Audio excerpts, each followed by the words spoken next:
By 9am the day after the federal budget, most of us have been completely inundated by what's in it. That's particularly the case this year when there wasn't much of substance announced. What I think is important though is to reflect on what wasn't in it and what the implications of that are. The big things that weren't announced in the budget were no changes to negative gearing, no changes to the operation of capital gains tax, and importantly, no changes to superannuation taxes. Does that mean that there won't be any of these changes in the future? I think there's more than likely to be significant structural reform to the tax system, and you only have to look at a few statistics to know why. There's 125 different taxes in Australia, but 10 of them produce 90% of the revenue. The other is the GST is only levied on about 47% of the goods and services produced in Australia. So it suggests that there needs to be further cooperation between the federal and state governments, and for there to be targeted reduction in things like payroll tax, which are expensive to administer and which are inhibitors to economic growth through employment. So as individuals, what should we be doing?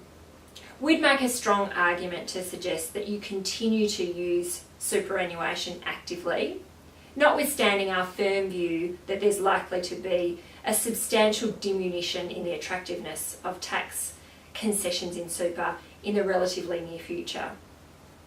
However, we can't imagine an environment where superannuation is not a core pillar in moving the responsibility for retirement funding from the state to the private individual.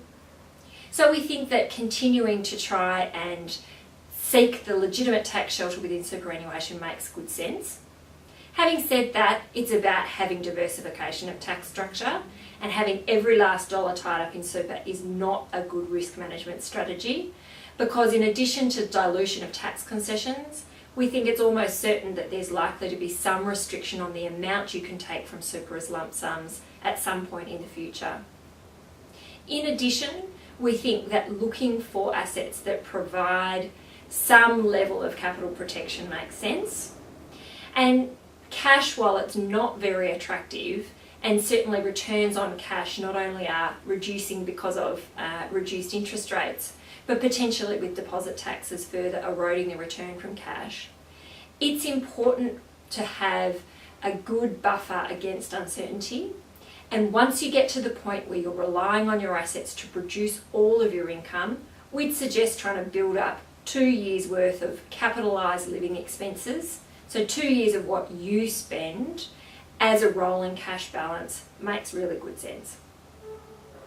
We look forward to hearing what announcements are likely to be made between now and the next federal election, which looks to be at some stage over the next 12 months, and working to take advantage on your behalf of the tax system we currently have and that might be evolving into the future.